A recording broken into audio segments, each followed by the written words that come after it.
Good afternoon, everyone. Thank you. That's everyone. That's good. And there are a lot of everyone's here anyway.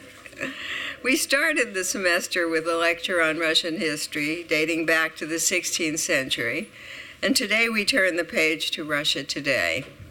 We see a trajectory of autocratic rule that goes from czars to commissars and now, in the post-Soviet period, to a leader who in some ways reminds us of both. That said, we have with us today a close observer of Russia under the rule of Vladimir Putin, who has seen signs in recent times, as recently as yesterday, that may point in a new direction. Jill Dougherty, world-renowned journalist and native daughter, she's just back from 2 recent trips to Moscow and several other Russian cities, has observed some challenges to the Kremlin. She'll tell us about them and muse with us as to whether there is a true break with the past, a Russian spring, or simply some sure-to-fail tiptoeing into freedom. After years of reporting on Russia for CNN and China as well, Jill remains a CNN contributor, but also serves as a global fellow at the Woodrow Wilson Center for International Scholars in Washington. Please join me with welcoming her back home.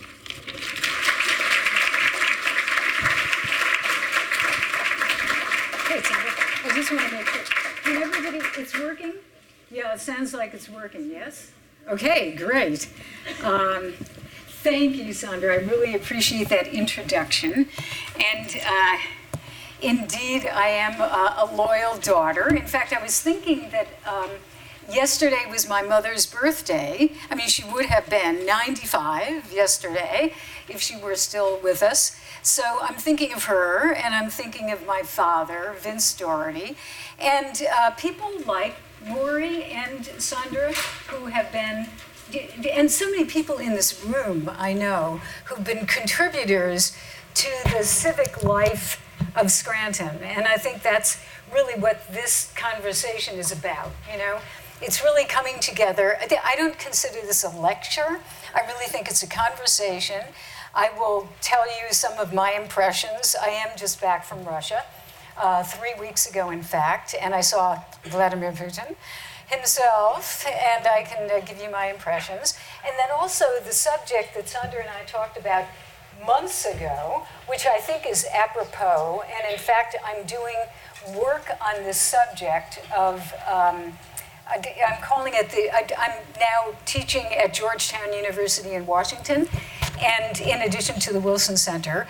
And the subject that I'm researching and will teach a course in January on, I'm calling it the Putin Generation.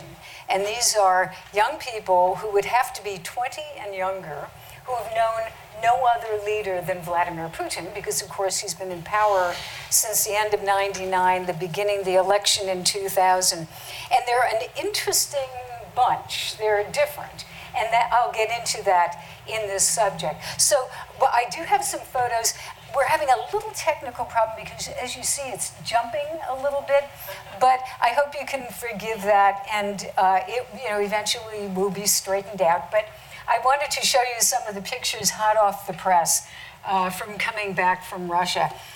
By the way, no religious connotation meant by the crosses that you see, but I mean, I think the cupolas, the domes, and the cross on Russian churches are such a symbol of Russia.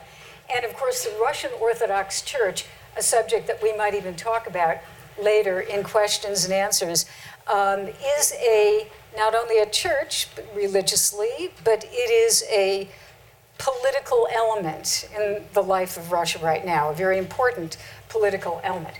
So, beginning, I thought I'd kind of begin backwards, which is back from Russia and seeing your friend and mine, Vladimir Putin. The reason I went to Russia this time is that every year I try, when I can, to go to what's called the Valdai Discussion Group, Valdai. Valdai is a think tank Kremlin-oriented think tank, and they do a lot of stuff that think tanks do. They do reports and studies, and then every year they have a forum, a discussion, which takes place, it's taken place in various cities across Russia, but most recently in Sochi, Russia. And Sochi, as you remember, was basically, it's existed as a city for a long time, but it was built up for the Olympics. The 2014 Olympics, Winter Olympics. And so it was interesting to be there, and I can give you a little description of Sochi itself. This is Sochi. We were staying in this amazing, I'd call it spa resort, that's up in the mountains. Sochi actually is gorgeous. It's in the Caucasus Mountains, and that's why they had the Olympics there for skiing, etc. However, it's actually quite a warm place. And if you remember, that was the discussion, why are you having the Winter Olympics in Sochi, which is on the Black Sea? But it's a beautiful place. They built this. This is a hotel where we stayed. Putin has a house which is located not far away from here. This hotel is surrounded by big walls and fences. So it's very elaborate, but you go up a hill, like this to get up to it. And once you're there, you don't really go any place other than the hotel. So I felt like I was forced to do a facial because it was my civic duty, let's put it that way. And this is part of this spa. So it's a very good image of Russia, progressive, luxurious, etc. And indeed, it really was. So back to the Valdai discussion group. So President Putin does come to this every year. And every year they have a theme. So that's kind of what I wanted to talk about, because not that I necessarily agree with this theme, but I think it's important to get the idea of what Russia is selling now, like its vision of the world. And the people who go to this, there are at this point, about 120 people, and they are, think tankers, experts, sometimes former military, former government officials, but there is definitely an idea that they want to get across. And they had done a report, as they always do, which came out, right before the conference. And it has what I'll describe in a second is a theme, but here, that's not a very good picture of him, but he did it a little differently. Usually President Putin comes out, talks, answers questions. This time, he did it with 4 other leaders and presidents. To the left, the president of Azerbaijan, King Abdullah II of Jordan, interestingly. Then you have Mr. Putin, and then you have the new president of Kazakhstan. And then you have, down at the end, I have a better picture of him, the irrepressible president of the Philippines, Mr. Duterte, well known for murdering people on the streets, the drug dealers, because after all, they are scum and must be destroyed. So he has literally slaughtered thousands of drug dealers. I'm no fan of drug dealers, but it always is nice to bring them to court before you get rid of them. So, and he started out by saying, I am not a murderer, and then he went on for quite a long time. But I'd say from left to right, lots of praise coming from Azerbaijan's president about Putin. King Abdullah, pretty straight ahead, talking about the Middle East, the Palestinian issue. The president of Kazakhstan, very sanctions on anybody, but of course, Russia is undergoing a lot of sanctions by the United States and by Europe. And then finally, Duterte. And Duterte, I'd have to say, kind of carried the water and was very much on message for what they wanted to get across. And what he said is, the U.S.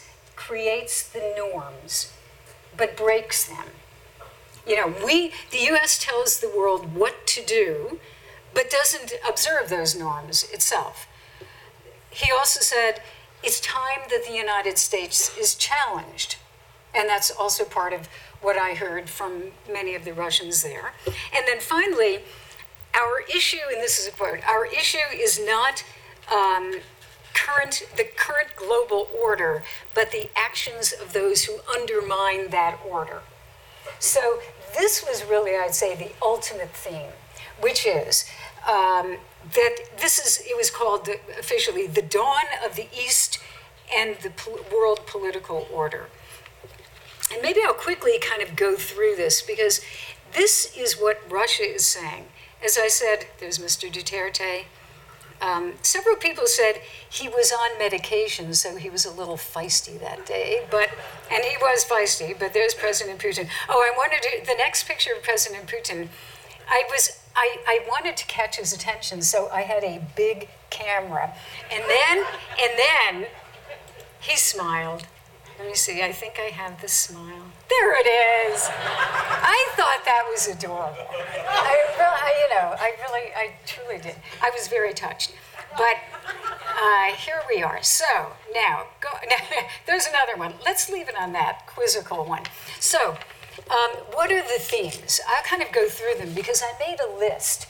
In fact, I made a presentation on this at the university, and I think this is, I won't say, maybe I'll back up a little bit.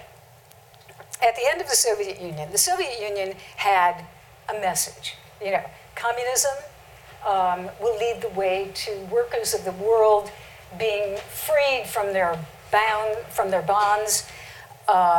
We know the way, you know, Marxism, Leninism.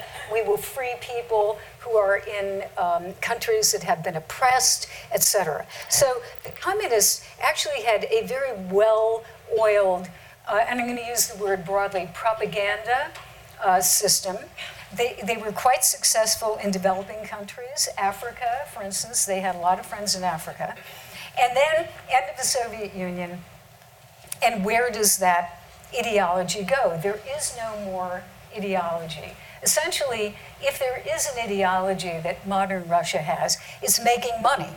It is really capitalism, a kind of rapacious capitalism, I would argue. But there's not really like a philosophical construct for what they're doing, because the country is still kind of, it hasn't reached the place that it can really say, who are we Russians? Like we Americans say, you know, we have a court system, and we have the legal system, we have the equality. This is what we strive for. We don't always have it, but this is kind of like what makes America. Pick yourself up by your bootstraps. This type of our own ideology of who we are. The Russians at this point still are too, I think, new. Russia, modern Russia, has only been around since 1991, the end of the Soviet Union. So they don't really have a message, but they do have, I would call it, a negative message, which is the people who ran the world, namely the United States, you guys and me, that's over. That is over. No more United States running the world, because the post-World War II liberal democratic order, and you've heard about that in many different contexts, but I will keep it focused on Russia, is over. The thing that brought us, the system that kind of brought us NATO, the European Union, certain norms of how we behave internationally, that is over. And I'll give you a quote from the Valdai report. They said, countries whose political and strategic culture is fundamentally different from the Western nations which have been dominant in the previous centuries are beginning to play the leading roles. So that would be China, India, Russia, and you could argue other countries, South Africa, the BRICS, as they're called, Brazil as well. But essentially what they were talking about is China and Russia. Now, the other themes that I found new, not really new, but that they had kind of reached the culmination point where you could kind of define them, were, number one, the US, this is all in quotes, the US is an agent of chaos. We established the order is falling apart, and we are doing that to the world because we are breaking the laws that we ourselves established. And they would point to certainly the Middle East, they'd certainly say Iraq, they might not say Afghanistan because Putin helped us after 9/11. But certainly Iraq would be one, Libya would be another. Now you could point to Syria. We'll get into that, they're very interesting subject. But in other words, the US is an agent of chaos. And another quote, ironically, the liberal order is being destroyed by the nation that presided over its inception. It was its leader for a long time. So, and they believe that even if President Trump is not reelected, that the U.S. will essentially go back to the way it's always been most recently, which is destroyer, source of chaos. But they definitely believe that chaos is coming as well from the Trump administration. We can get into that later as well. There are a lot of questions, and I'll try to, adhere to the timing. Maybe, go for another half hour at the most, but really I want some good questions and discussion. So now, what about Russia? If they criticize the United States, that's, RT television, your famous RT, they were there. The Valdai appearance by the president was covered massively in the Russian media. Very important. What about Russia? Let's see if we go down here. Okay, that's a great one. We love Russia. That was a T-shirt that I saw at the airport. Let me see if I can move beyond. Oops, wait a minute. Whoa, I'm getting ahead of myself. I'll stop. Okay. So Russia. If the U.S. is the source of chaos, who is the source of stability? Anybody guess? Russia. President Putin. Because as the U.S., destroys the world, there is an adult in the room, and that adult is Vladimir Putin. And Russia would say that they're not telling the world what to do at all. No more telling the world what to do. No more hegemony by the United States. This is completely sovereignty is the word that you hear over and over and over again. And what they would say is, if a president in any country is elected, regardless of how they're elected, or what they do to their people, or rules that they adhere to, they are there because they have a right to be there. Countries are sovereign, and we should not have any color revolutions or regime change. That is absolutely not to happen in the world that Russia wants to see. Russia doesn't tell other countries what to do, and it is a friend and reliable partner with every country in the world, unless maybe a country like the United States that doesn't want to be. But you'd have to say, if you look at Russia's relations with many countries right now, they really are friends with a lot of different countries. Think of, we were talking about this with friends last night, they are friends with Assad in Syria. They are friends with Iran. They are friends with the enemy of Iran, Israel. They are friends with Turkey. They are friends, go down the list, because they can totally accept anything as long as it adheres to international law. So you can forget about what we saw in earlier U.S. administrations, like responsibility to protect. I think you probably know that phrase. Responsibility to protect, which would be the justification for going into, let's say, a developing country where there is a massacre of minorities. And the world community tends to agree that if there is a massacre taking place, you go in and you help those people. To Vladimir Putin, you don't, because that is a sovereign nation, and you should not, violate their borders. So now, I just wanted to touch on Trump and Putin. We'll go back to that picture, which is I think I can get this to go back. Oops, I have to do it, I think, this way. There we go. 2 seconds, because I think that was really an interesting T-shirt. There we go. Okay, I got a chance to ask President Putin a question. And my question, which I delivered electronically, it's the way that they wanted it, was with the political conflict, chaos, whatever you want to call it, in the United States, how is this going to affect relations with the United States? And is there any predictability in where the relationship is going? Now, I was not quite sure how he would answer that question, but he was very mild-mannered about it. And essentially, I would say he sidestepped that question.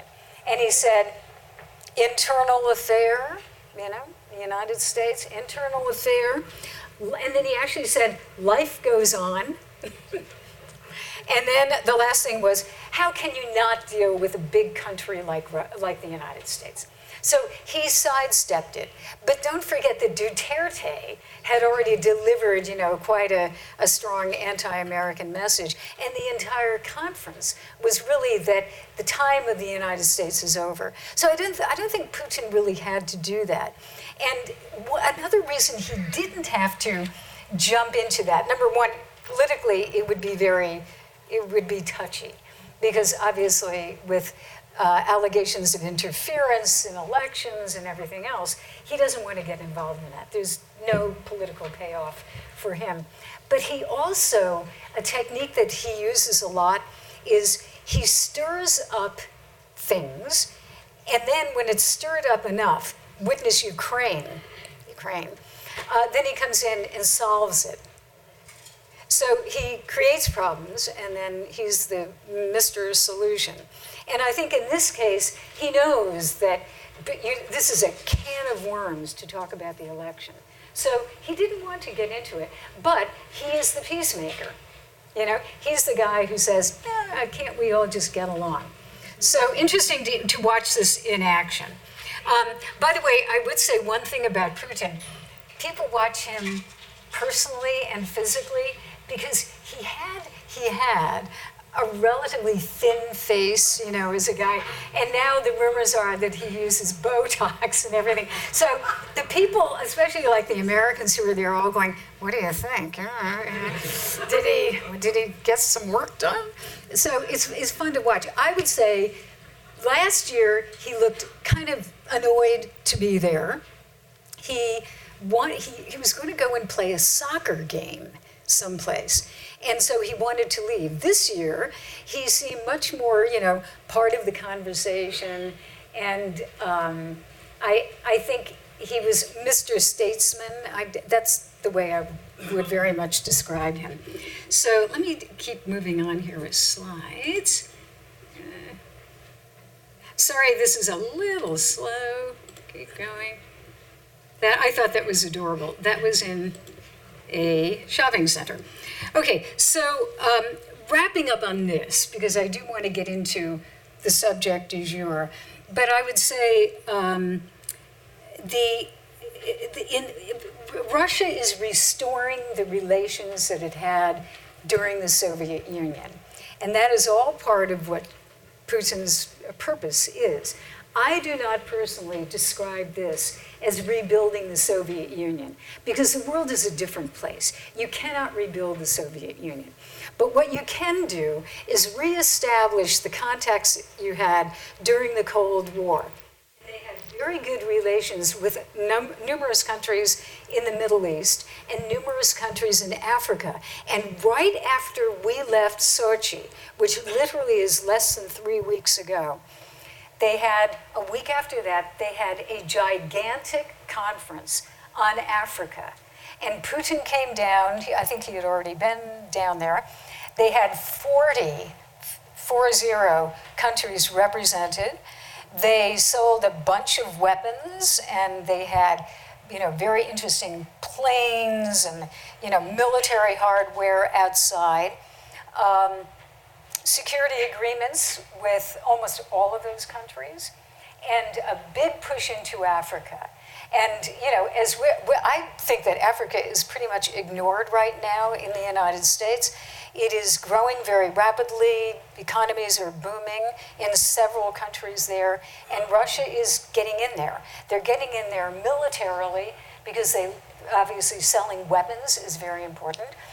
They also sell nuclear power plants. That's a business that Russia likes, so I'm sure they have their eye on that. And then also just, geopolitically, they're there. And they're saying, look, others may ignore you, but we don't. We're happy. We used to be friends, in the Soviet times, and now we are friends again. So they are moving into areas, reestablishing, in the Middle East, certainly, reestablishing relations in the Middle East. So I think maybe we end on that, and then I'll go a little bit into the young people and this kind of growth of civil society. I would just, one last thing on Putin, I would say, objectively, he has a weak hand. Their economy is less than the size of California. Militarily, they're strong, but compared to the collective might of NATO, they could not defeat NATO. They can't. In certain areas, they can. If they get into the Baltics or whatever, they can. But basically, against NATO, they can't. And then, geopolitically, the image of Russia a lot of times is corruption, right? So he is playing a weak hand quite well. And that's what we have to remember, that I think he is very skilled. Vladimir Putin is skilled. He is a lawyer by training, KGB by career. He is smart. He actually is quite a smart man. And he knows how to exploit and play off things, the contradictions, to use kind of a Marxist word, but the contradictions in Western society, and especially in the United States. He exploits those. So now back to, these are some young people that I saw in Moscow, just kind of hanging out on the street. And they look like young people anywhere. They could be right downtown. They could be at the university. A lot of them, dressed exactly like Western kids. They're watching the same movies. All the movies that we see here, they're in Russia within 2 seconds. They listen to much of the same music. They listen to a lot of Russian music, but the Russian music sounds like American music or Western music, and except it's in the Russian language. So they're very hip to what's going on in the world. And I called this part of the talk Russian Spring ? And the question mark is, I'll kind of, spoiler alert, I don't know where this is all going. But I do believe that something is changing in Russia. And the reason I think it is changing is because I talk to people, and I've talked to young people on the streets during protests. Again, if you, looking at some of these slides, the economy, people still have, it's not like the old Soviet days. Whoa! Speaking of savior of the world, isn't that wonderful? Wait, we should just put that up for 2 seconds. I kind of like it. Whoa. I'm sorry, this thing. Oh, talk about spoiler alert. That little dog, there's a reason I have that little dog there. And it's not the dog that went after al-Baghdadi. Just in case you're wondering, that is not the pooch that got him. Okay, so, as I said, the economy is not that strong. Sanctions have taken off about 2% of GDP, which doesn't sound like a lot, but it can be very significant. oil prices are pretty much back, but that hurt them too. So the society already at this point, regardless of age, people are being hit economically in one way or another. Even if it's just importing cheese from Europe, which they can't do anymore. They're making their own cheese. And, it sounds ridiculous, but this has become kind of a big deal symbolically of the things that they can no longer do because of sanctions. And yet, I would say if you went to Moscow right now, you would think that it is, and which it is, a big, bustling, and quite beautiful city. It is the city in Russia that has more money than any other city because all of the trade, etc., it all comes in through Moscow. St. Petersburg, birthplace of and hometown of Vladimir Putin, is, it's a beautiful city, it's looking better, but it can't compete to Moscow, which is so incredibly rich with billionaires, even at this stage. You would be amazed, and I'm sure a lot of you have traveled to Russia, but if you've been there recently, it's in every sense, a big, very impressive European city. So, and yet, you have protests, and there he is again, save the world. You have protests, and I've covered a number of these. Oh, it's so hard to click that. 2 seconds, because I do want it. That's a picture that, boy. Okay, now, protests. These are the symbols, I think, of change. And it's very interesting, very easy to look at these. This is, you can see the police on one side and the protesters, many of them young, on the other side. That guy is taking a selfie, but I can tell you other people were having their heads cracked in. So this just happened to be one that I took kind of from above. But there have been quite a few political protests. And when you talk to people, when I talked with people on the street, it's easy for a Westerner to say, they all hate Putin, they want the regime to end, but that is much too simplistic. I would say there is kind of, especially among the young people, an amorphous feeling that they want to be respected. Just respected. Like in the old days, in the Soviet Union, everybody was disrespected. It was very hard to say, respect me, my government, because that wasn't what the Soviet government was in the business of doing. Respect wasn't it. It was, making a collective of people, electrifying the country, building big factories. It was not individual respect for people. Although in macro terms, it was, we respect workers, we respect the collective. But it wasn't this individual feeling of, I am somebody and I need to be respected. It's much more, I think of it as much more modern, young person's approach. And I sensed it. I did a little bit of reporting during the Arab Spring in countries, like Iraq, Libya, places like that. And you would talk to young people there, and it was that feeling. What they would say is, I want to be respected. And you would say, well, what does that mean? I mean, are you going to be politically involved? Are you going to, join a party? And many of them said, no, I just, I'll come out on the street again and protest if they don't respect me. But young Russians are kind of going through this too. The government doesn't really know what to do with this because they're saying, we don't like Putin, but they're not saying, get rid of him, he's a dictator. What they're saying is, the system's corrupt. Like Putin, and it's really almost like Putin, that old guy, he's just part of, no, really, that's what they're saying. They're saying, he's part of that old system, this old corrupt system. We want to be citizens of the world. We want to be able to travel. We want to have a nice life. We want to have, like the tattoos that everybody else has in the world. But they do. I think it is not an anti-Russian thing. So these young people have been able to divide Russia from Putin.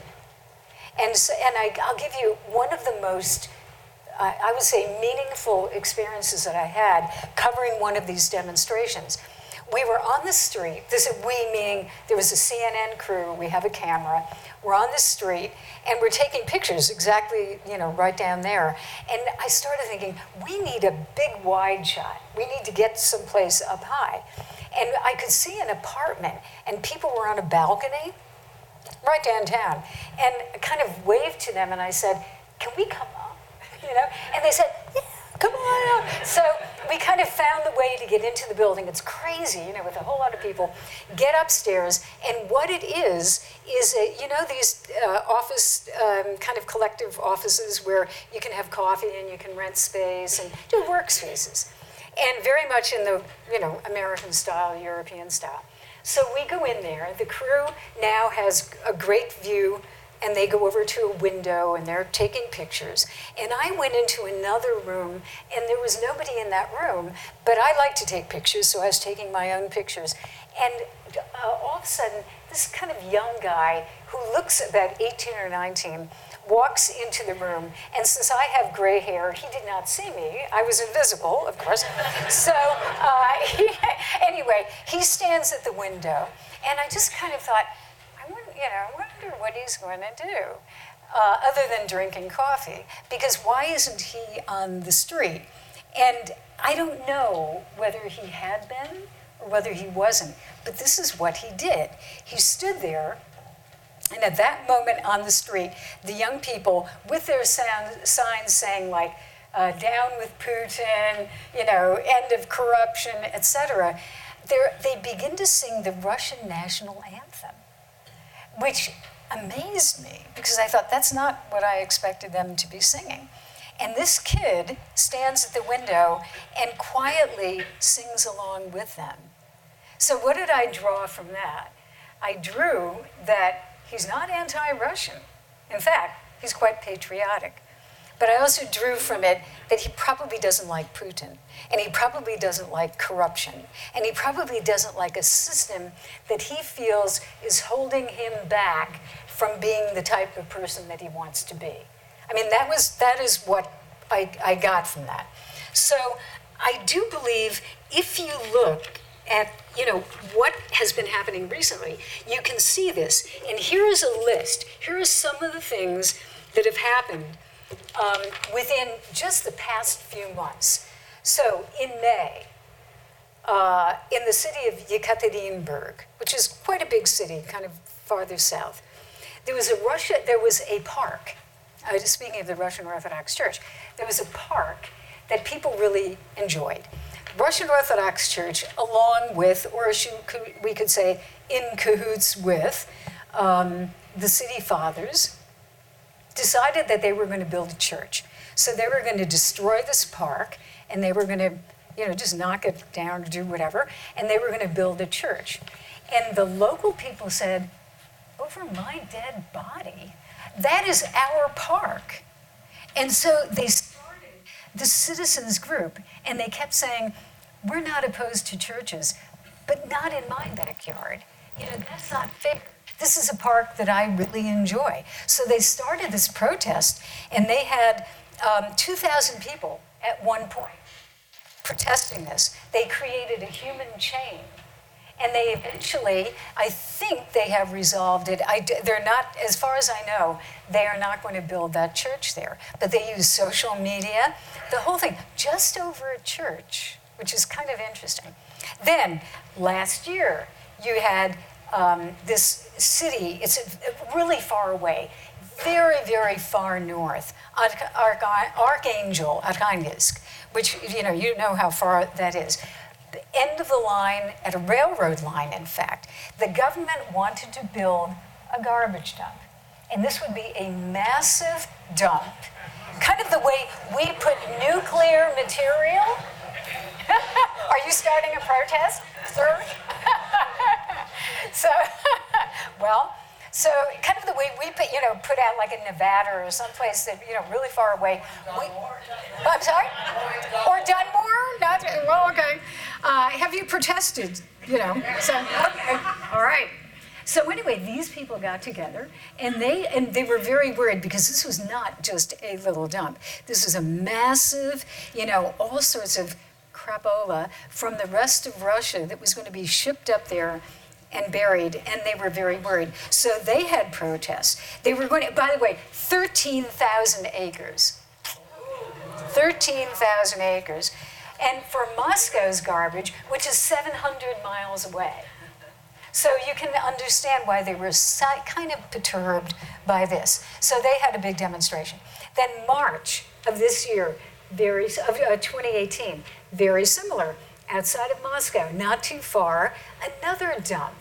This one is called, in this town, Bulla Collapse, 65 miles from Moscow. The same thing. The people got together and said, you are not going to make this dump. Well, they had actually made the dump. And kids were getting poisoned, not dying, but they were really sick from wind that would pick up and carry this disgusting stuff, whatever it was. And kids were getting sick. So they had a big protest. And they actually ended up forcing the city to close a big, major part of that dump.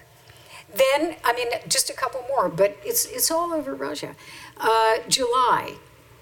I don't know whether you saw those reports about a nuclear accident this summer.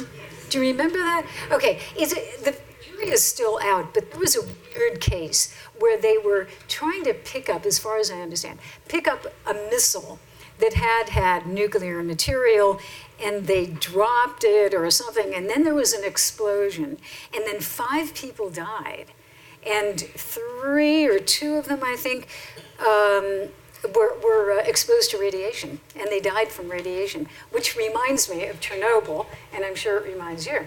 So this is another case where people were saying they kind of forced the government's hand, because initially they said, well, people, don't look this. No, look away. Everything's fine. No problem. Just keep going. And the people said, no, that something really bad happened here.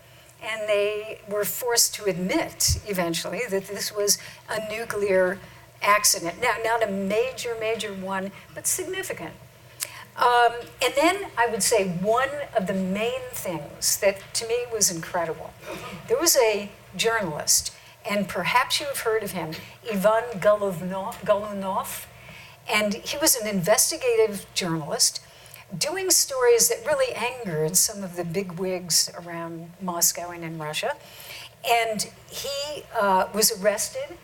They planted drugs on him, and they stuck him in jail. And they were going to, put him away for a very, very long time. Finally, journalists got together, the public got together, and they had a massive campaign to free him. And guess what? They freed him. And the cops were forced to admit that they had planted that there was no evidence. No, actually, no evidence. I don't think that they admitted that they had planted that, but they were forced to admit it. So again, and I'll read you something, because this explains kind of the emotion, the mood of people. This woman is Olga Romanova. She is from the Moscow Carnegie Center, which is Western-oriented think tank. And she said, people are sick of the fact that, like Golunov, any one of us could have drugs planted on them, that they could be beaten and tortured with impunity, that the head doctor called on to examine their injuries would be on the side of law enforcement instead of that of the patient, and wouldn't be afraid to admit publicly, as in Golunov's case, that a major TV channel would show a fictitious report about them during prime time. And it's just, people are sick of the fact. So, kind of summing, because I really do want to have some questions. I think that that's about as far as I can take it in my own mind to explain what's going on. And I would say, people are sick of something, but what they do about it, to me, is not clear. Because if you look at the studies of what, Russians, there's a lot of polling about Russians politically. And Russians are sometimes very critical of their government, but the same polls show that Russians believe that their government is going to solve their problems. So there's this kind of vicious cycle where they say, I hate the government is not improving my life, but I expect it to. But the final little fillip is, but it's not going to, because I know it never does. And that is, I think, where you see a difference in the civil society in the United States on our best days. And sometimes those are very rare because of the people who simply don't vote or don't get involved. But in Russia, a lot of times, the general population, after 70 years of communism, and then also, a country that at the time of the revolution was very, let's say, I'm not going to say primitive, but economically primitive. You had a lot of very poor people and a lot of very rich people at the time of the revolution, and then communism comes in. So expecting that they would have very well-developed civil society is probably more than any of us should expect. But I do believe that there are these little tiny shoots of their own form of civil society. That little dog, almost forgot. There's a reason for that little dog, because, dogs, Russians love to dress up their dogs. So this is one. They wear everything from combat boots. I've actually seen dogs with their little, because it's so cold, and they wear little boots and camouflage, and then there are others like this delightful little girl who had a skirt on. But in any case, the reason this is kind of symbolic, because you are seeing the growth of organizations to adopt animals, which didn't happen. When I went to Russia in 1997, they were shooting them on the streets, or at least I should say, collecting them and killing them on the streets. And now there are designer dogs all over Moscow. They're really cute. And so then hospice has started. Hospice has become a movement, which is really fantastic. They did it because they looked at what was going on in England and the United States, but they have their own hospice. They have volunteers to work with young people. They have volunteers to work with old people. So there is, you're beginning to see civic groups, civil society groups that are solving some of their problems. Now, where this goes is anybody's guess. I talk to Russians who look at these phenomena and they say, we don't know where it's going either. But I think I am buoyed by that. I am hopeful that there will be some type of, let's say, movement that Russians will have to begin to solve their own problems, not to rely on the government, although, it is a country, and it's in Europe, which I think is more socialist. And I'm not trying to be funny, but I do think that there probably is much more of a view of a socialist way of life that, government will provide health care and other benefits. So that is true.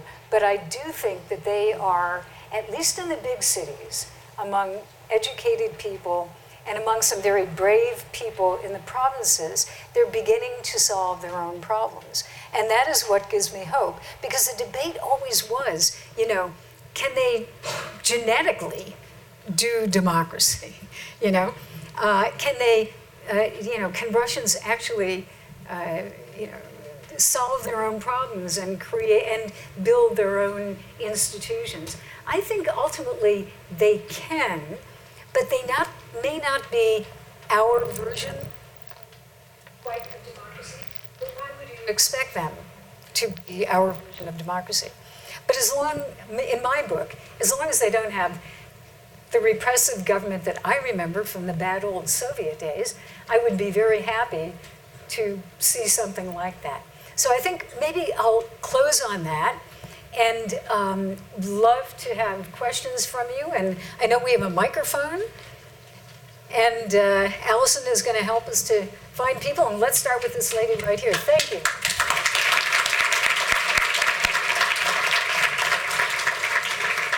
Thank you so much for coming back. Oh, please. It is so wonderful to have you. It's just marvelous. Thank you. First of all, I have a comment about Putin. He reminds me of my father when my father was on steroids. Ooh. for leukemia. Oh. And that's what people who take steroids look like. Really? That puffy look. Ooh. That's what he looked like. That's interesting. My question is, we have heard so much about what China is trying to do in Africa. Yeah. How does that relationship with China and Russia in Africa, how is that working? You know, that's an excellent question. I just saw an article about that, in fact. I mean, China, as we all know, has the Belt and Road Initiative, which is this massive project to help build infrastructure around the world. Now, part of it is to help build infrastructure around the world. The rest of it is complete projection of Chinese influence around the world, because what they do, as we all know, when they build that infrastructure, they often give loans to the government, and the government becomes in debt to the Chinese government. Loans can be very high interest rates, and so it's a way of kind of, building It's horrible. It's really pretty bad, actually, yes. But of course, we're not doing anything like that, so we're out of the game.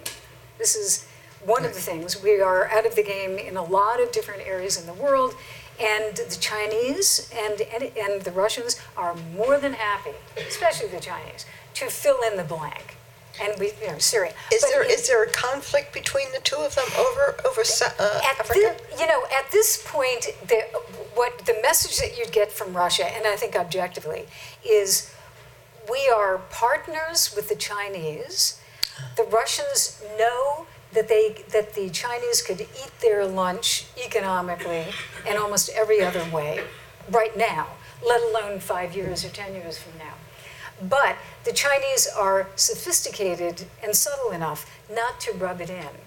So you have a lot of, there were Chinese tourists all over Moscow. You have you have projects that the Chinese are working with the Russians on. There's a lot of talk about cooperation and working together. Geopolitically, in the UN, they often vote together. So it's a friendship, but I think there's a bit of wariness because Russia does not want to be the junior partner. But in every way, they really kind of are the junior partner. The only thing is that Putin is much more overt in his international political moving machinations, and the Chinese are much more kind of standoff, but they are definitely moving ahead. So it's a very interesting dynamic. Thank you for that question. Let's go to the back. We'll start. Yes, ma'am. Can you pass? First off, thanks for coming, Yeah.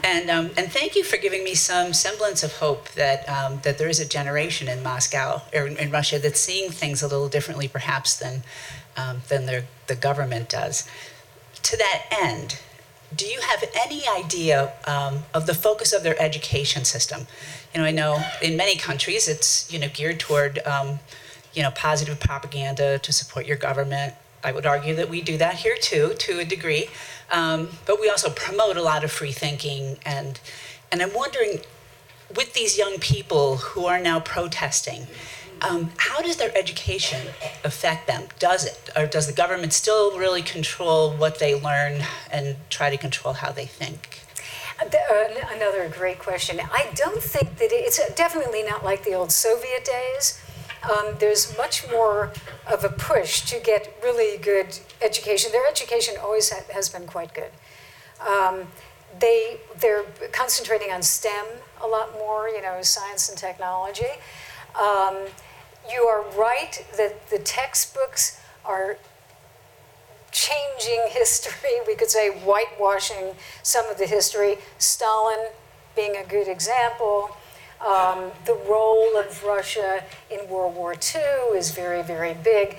That's okay. But I think ultimately, when you get to the really, like the higher education, their dilemma is that they are really good on technology. Witness, like Sergey Brin comes to the United States and creates Google. You also have the hackers, who are probably some of the best hackers in the world, who got involved in our election. But Putin's dilemma is he really does want to create a modern society so that these people don't leave. And a lot of them are leaving because they don't have prospects. And the reason they don't have prospects, and the reason they can't kind of do their own Silicon Valley, is that in typical Russian fashion, it's top down. They have something that's called Skolkova, Skolkova. It's a campus outside of Moscow. It's supposed to be their, let me just pull this up, it's supposed to be their Silicon Valley. But it's government funding. Actually, some American companies in the beginning were involved in it. However, it's not like a garage in California where somebody is inventing something and failing and then starting a company. It is very much top down, and they don't like failure because the Russian and the Soviet government before them didn't work that way. You put a lot of money into something and you want results. Whereas Silicon Valley has really been individual guy fails, starts over, starts a company, and succeeds. So whether they will be able, this is, I think, the dilemma. The people who can create those companies, the educated young people, are the very people who want to leave. And the people who want to leave solve problems for Putin because they are troublemakers. Do you see what I'm saying? They are the people who will be like young people who are questioning things. And for Putin, that's a problem. You don't want these troublemakers. But the only problem is these are smart troublemakers. And they're going to end up in Europe or they're going to end up in California. So I don't know where Putin goes with this because there really is brain drain. And it's damaging to Russia. But if he has too many troublemakers, he's got political trouble. And that is an issue for the survival of the Putin, let's call it, regime. So, yep. Okay.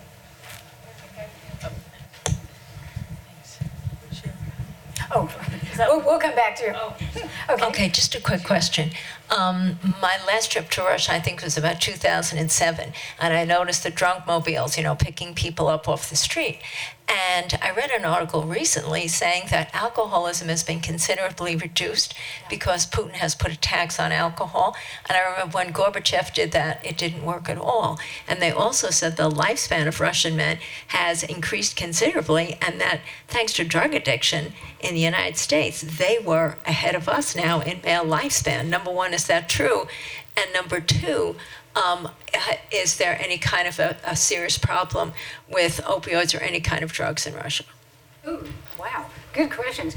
Statistically, I am not quite sure. I know it is correct. There's less drinking. Male lifespan has gone up. I am not quite sure. It's in the high 60s, I think. But I'm not quite sure about the U.S. I know I've seen those figures because of drugs and opioids, et cetera, in the United States. Unfortunately, our death rate is going up and the lifespan of men is going down in the United States. I don't know technically. We could easily check that out. But I think there are other factors. Some of it is the tax, but I think also society has changed. There are a lot more, kids, at least in the big cities, are not swilling vodka. Like in my day, when people and young people would drink massive amounts of vodka. They're drinking beer primarily. they're drinking some wine. And so that, I think, immediately helps. And there is a little bit of a healthier lifestyle in the sense that, you know, there are some people who are riding bikes. I never saw that before in the old days. People ride bikes. There are health clubs. You know, that generally, because they're more educated and better off, they are living better. That said, some of the horrible things are AIDS continues to be a problem, HIV, drug use, you know, has always been a problem. And so these are, you know, some very serious problems, but there has been some improvement in the drinking. Yeah. And let's go to, oh, you've got it, okay. I think the world is focused on Putin, and I appreciate your remarks. What sense do you have that there is a second tier of leaders in place? I know that some of the younger people you've been talking about will be running for office in a few years, but how does the government function? Even when Putin was not officially the leader, Medvedev just sort of faded into the background, and it was still Putin. Right. What does the second tier of leadership look like in These are in great Russia? questions. Well, there is no second tier. It's a fascinating dynamic because Putin is what, 67, I think? So, and, you know, who knows, maybe he's massively sick, but at this point, he looks okay. So, his dilemma is, of course, as soon as he says for the Russian students, naslednik, you know, naslednik is the person who will take over from him. What's that in English? The successor. The successor. If he names a successor, he becomes another phrase, chramaya utka. A lame duck. He becomes a lame duck immediately. So nobody knows who will be his successor. At least publicly, he's not grooming anyone. Because as soon as he does, the vultures come in, and it becomes he cannot weaken his own position. But he has to be preparing someone. Now, there are various theories. He has to leave at the end of 2024, legally, because he was in power for 4 years, then Medvedev came in, then they changed the constitution, and then it became a 6-year term, and he will have completed his second 6-year term in 2024. So he will have been president, or leader, let's call it, really leader, for a quarter of a century. It's amazing. So, is there a second generation? The people who are the best known are his defense secretary, Shoigu, but Shoigu is not ethnically Russian, and I just don't get the feeling that will be his successor. The theory really is that there might be someone who is, let's say, a technologist, political technologist, as they call it. Somebody who knows how government functions, a faceless bureaucrat who would be a good leader, but Putin would go on to some type of position as like if George Washington had stayed on as a symbolic leader, that's kind of the dynamic. But we still don't know. And then the final thing is, you know, there's this other theory that they could have a union with Belarus, former Soviet Republic, and if they did that, then they would be able to change the constitution, and then Putin could start over again. So, you know, who knows? But it's unclear. Yes, sir. Yes, Jill, first of all, thank you for coming back. Mm-hmm. And my question is, you talked about the emphasis on sovereignty and no regime change, no interference, and yet Russia is interfering in many countries' elections in a lot of different ways. It seems like a real conflict. Could you talk about that? Very astute observation, in fact. Yes, indeed. So, you know, I think they look at it. They look at it in kind of a different way. Like they would argue that the United States has interfered in their elections because, why you ask? because we supported, at the end of the Soviet Union, the United States supported with money and personnel and education,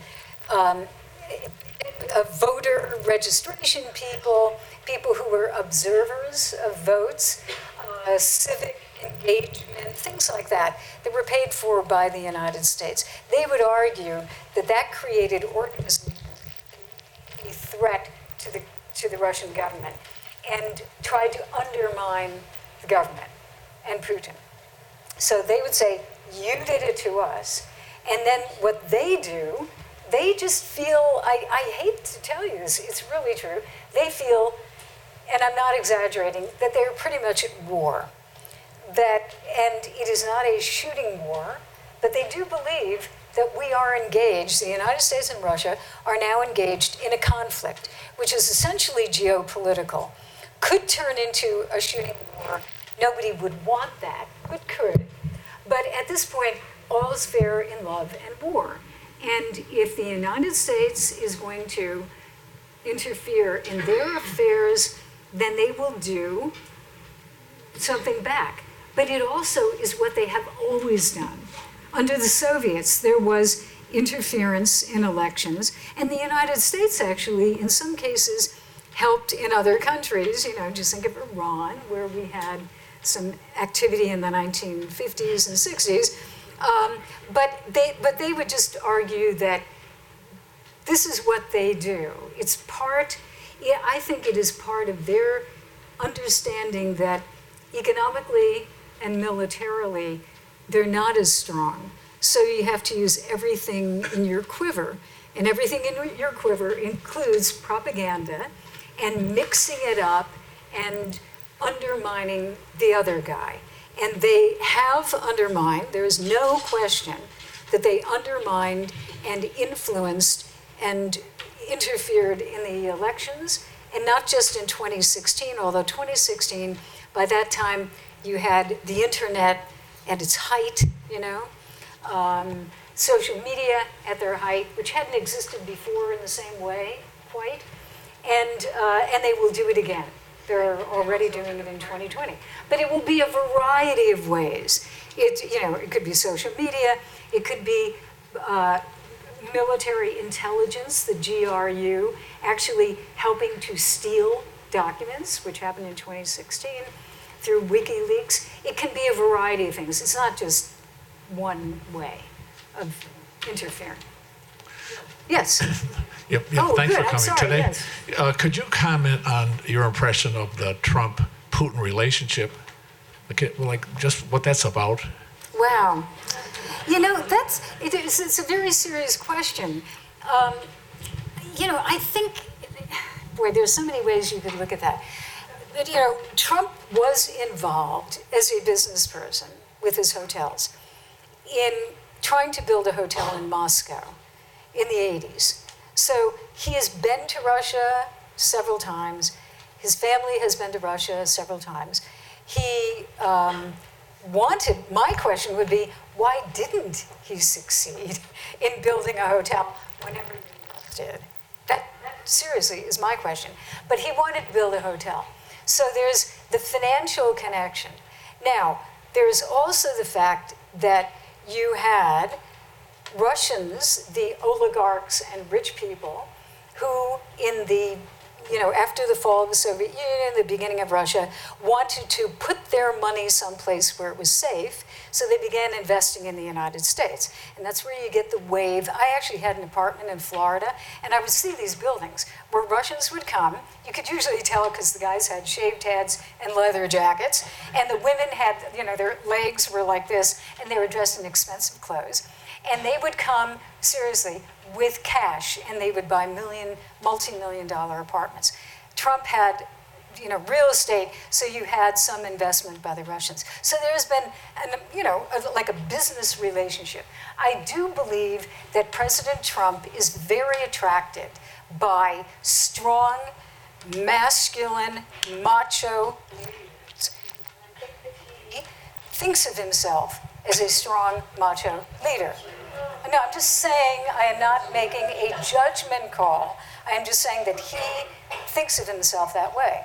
So that the people that he has talked about in complementary terms would be Putin, Erdogan of Turkey, a complete strongman, Xi of China sometimes, who else? I mean, you can, I'm sorry?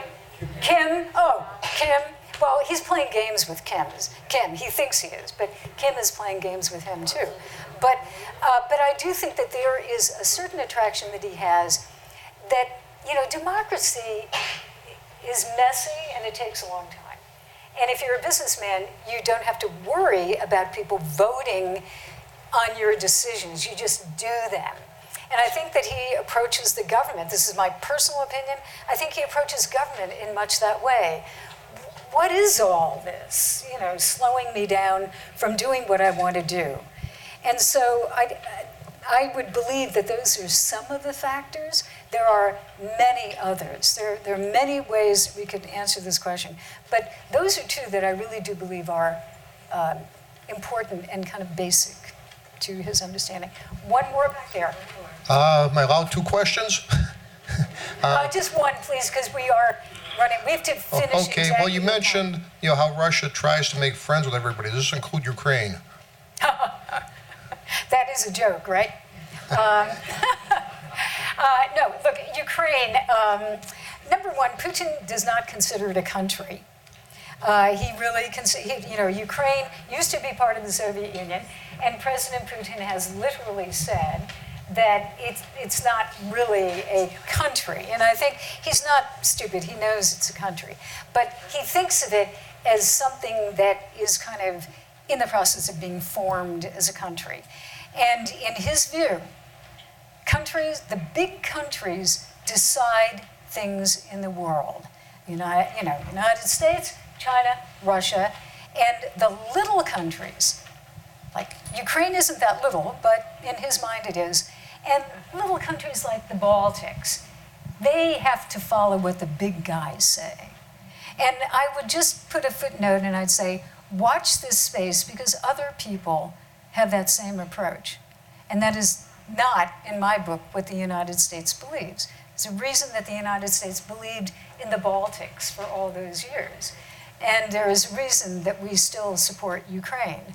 So it's a challenge. It's a real challenge to democracy in general. Yeah. But I think I'm being pulled off the stage by somebody. Thank you very much. Great questions.